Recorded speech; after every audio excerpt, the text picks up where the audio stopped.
মনে কর বল্টু, তোর কাছে 10 টাকা আছে, সেখান থেকে কেউ 2 টাকা নিয়ে গেল, তাহলে তোর কাছে কয় টাকা থাকে? 10 টাকা থাকে। আরে 10 টাকা থাকে কিভাবে? 2 টাকা তো নিয়ে গেল একজনে। আমার কাছ থেকে কেউ টাকা নিয়ে যাবে, আপনি এটা ভাবলেন কিভাবে? আরে মনে কর কেউ তোর কাছ থেকে জোর করে 2 টাকা নিয়ে গেল, তাহলে কি থাকে? 10 টাকা আর একটা লাশ। বল্টু, তোর বউ তো গাড়ি চেয়েছিল জন্মদিনে, কিন্তু তুই তোর বউকে জন্মদিনে ডায়মন্ডের নেকলেস দিলি কেন? তাতে সমস্যা কি? গাড়ির দামের থেকে তো ডায়মন্ডের নেকলেসের দাম অনেক বেশি। তুই তো চাইলে কম দামে একটা গাড়ি কিনে দিতে পারতি। আরে ছাগল, নকল গাড়ি কোথাও কি কিনতে পাওয়া যায়? বল্টু বলতো, ভালোবাসা আর ইপটিজিং এর মধ্যে পার্থক্য কি? স্যার, মেয়েরা রাজি থাকলে ভালোবাসা, আর না রাজি থাকলে ইফটিজিং। তা তুই কি ইপটিজিং করস? ইফটিজিং করতে যাব কেন স্যার? আপনার মেয়ে তো রাজিই আছে। মনে কর বল্টু, সমুদ্রের মাঝখানে একটা লেবু গাছ আছে, তুই সেখান থেকে একটা লেবু কিভাবে পেরে নিয়ে আসবি?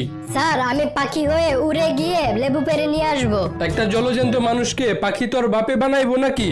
তাহলে সমুদ্রের মাঝখানে লেবু গাছ আপনার বাপে লাগাইছিল নাকি? জানোস দোস্ত, আমার বাবা যদি একদিন অফিসে না যায় তাহলে কেউ অফিস করতেই পারবে না। তোর বাবা কি অফিসের মালিক নাকি? আরে না, আমার বাবা অফিসের দারোয়ান, আর আমার বাবার কাছে এই অফিসের চাবি থাকে। ভাই, আপনার দোকানে আম আছে? হ্যাঁ আছে। যত পচা আম আছে সবগুলা একটা প্যাকেটে ঢুকান। কিন্তু কেন?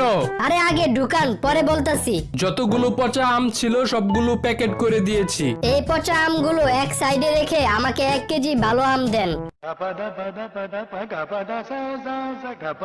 জানোস দোস্ত, আমার বাবার কাছে সবাই মাথা নত করে, এমনকি এলাকার চেয়ারম্যানও। তোর বাবা কি কোনো এমপি নাকি?